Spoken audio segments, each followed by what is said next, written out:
Bonjour tous les enfants et bisous à Samuel, Pablo et Julie. On se retrouve pour une nouvelle lecture de Palou. On va parler de Castor aujourd'hui. Regardez-le bien, ce personnage. Il est témoin une. On va découvrir pourquoi il est témoin une.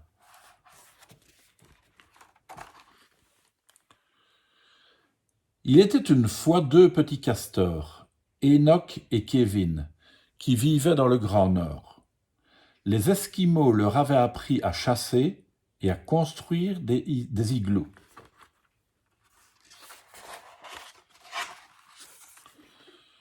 Mais nos deux compères rentraient souvent bredouilles de la chasse. Ils n'aimaient pas la viande.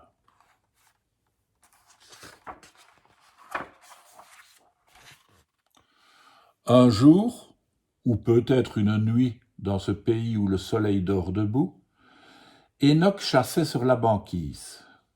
Soudain, il entend un bruit, comme quelqu'un qui frappe pour entrer. Toc, toc.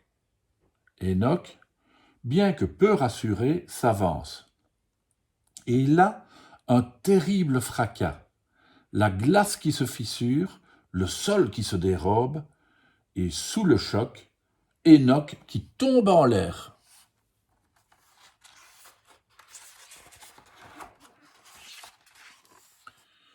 Puis, de retour sur terre, Enoch au bord du trou béant qui aperçoit un poisson géant. Bon sang, mais c'est bien sûr, se dit-il. Contrairement aux poissons, les baleines ont besoin d'air pour respirer.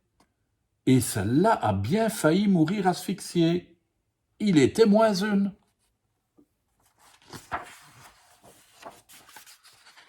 Kevin, alerté, rejoint Enoch désespéré.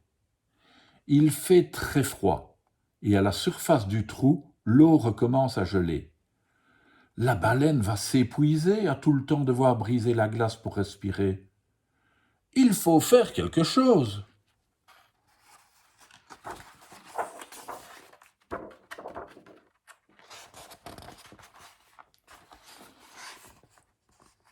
Enoch a une idée.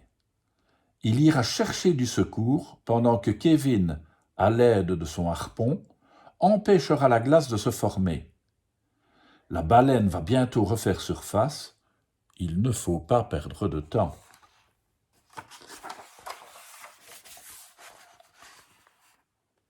C'est décidé. Son chien de traîneau l'amènera jusqu'à la grande ville, plus au sud. La tension monte. La température baisse. Le blizzard se lève. Agla, gla, gla, gla, igloo.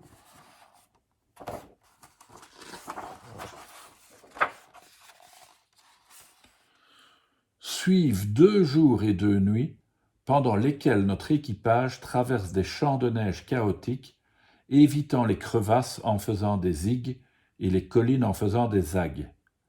À peine ont-ils le temps d'apercevoir des animaux qu'ils ne connaissent même pas, comme ces peluches avec de grandes oreilles et un petit coussin pour les fesses.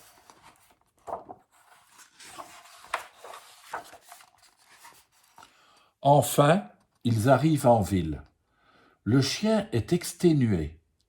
Enoch le laisse se reposer et part chercher du secours.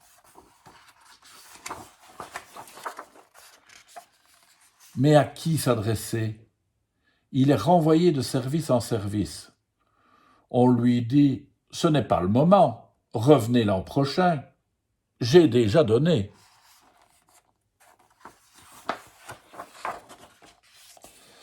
Mais c'est sans compter sur la volonté de notre héros, qui, enfin, trouve les mots qu'il faut.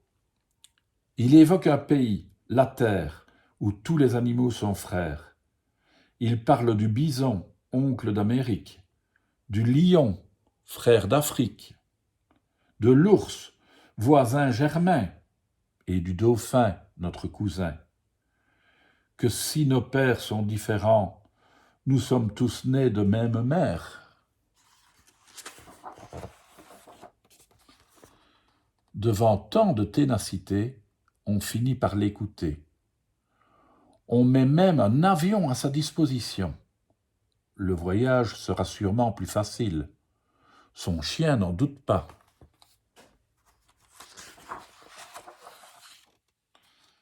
À peine arrivé, Enoch se jette dans les bras de Kevin, l'esquimau glacé, qui ne sent plus ses doigts de pied.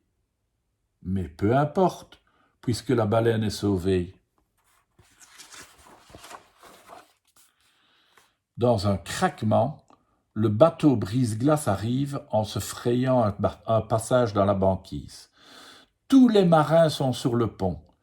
Ils acclament nos deux héros. « Hurrah! Hurrah !» Il y a de l'écho. Tout le monde veut être sur la photo. La baleine naufragée s'engouffre dans le chemin tracé. Comme pour dire adieu, elle fait au revoir de la queue. Enoch et Kevin sont heureux, gelés. Enoch a les larmes aux yeux et Kevin la goutte au nez. À demain les enfants.